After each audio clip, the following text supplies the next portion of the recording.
Looking for a snoring cure? Researchers are blown away by this ancient hack.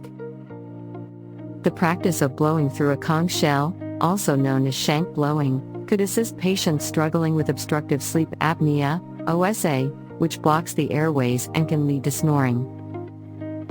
An ancient hack could finally help relieve the dreadful symptoms of snoring, a new study has revealed.